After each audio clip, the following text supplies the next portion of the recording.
네, 윤석열 대통령은 내란을 총지휘한 우두머리 혐의를 받고 있는 만큼 공수처도 물어볼 게 상당히 많을 겁니다. 공수처는 200쪽이 넘는 질문지를 준비하는 등 만반의 준비를 했습니다. 조희원 기자입니다. 윤석열 대통령이 정치인 체포를 지시했다는 진술은 한둘이 아닙니다. 국회에 들어가려는 국회의원들 다 체포해 총을 쏴서라도 문을 부수고 들어가서 끌어내라며 몰아붙였다는 겁니다. 체포조가 실제로 운용된 사실도 확인됐습니다. 공수처는 윤 대통령이 체포 명단을 직접 선정했는지도 확인할 방침입니다. 이재명, 우원식, 한동훈 이 3명부터 잡아라고 한 김용현 당시 국방장관 윗선이 윤 대통령인지 규명해야 한다는 겁니다.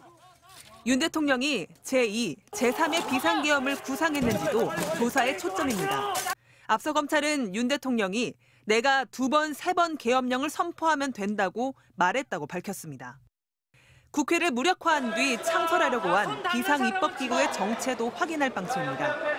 전두환 군사반란 세력도 국회 해산 뒤 국가보위 입법회의라는 비상입법기구를 만들어 신군부 입맛에 맞는 온갖 악법들을 통과시켰습니다.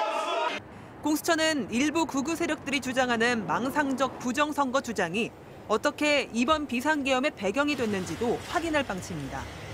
역술인으로 활동하던 민간인 노상원 전 정보사령관이 어떻게 선관위 직원 체포와 서버 탈취 계획을 주도했는지 윤 대통령은 어떤 관계인지도 규명해야 합니다. 공수처는 내란 사태의 기원을 밝히는 데에도 주력하고 있습니다. 검찰은 윤 대통령이 적어도 작년 3월 말부터는 김 전 장관 등과 계엄을 모의했다고 보고 있습니다.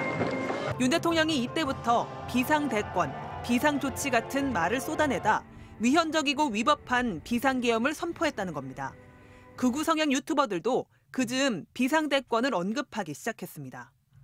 역대 대통령 중 첫 출석 때 가장 오래 조사받은 건 박근혜 전 대통령이었습니다.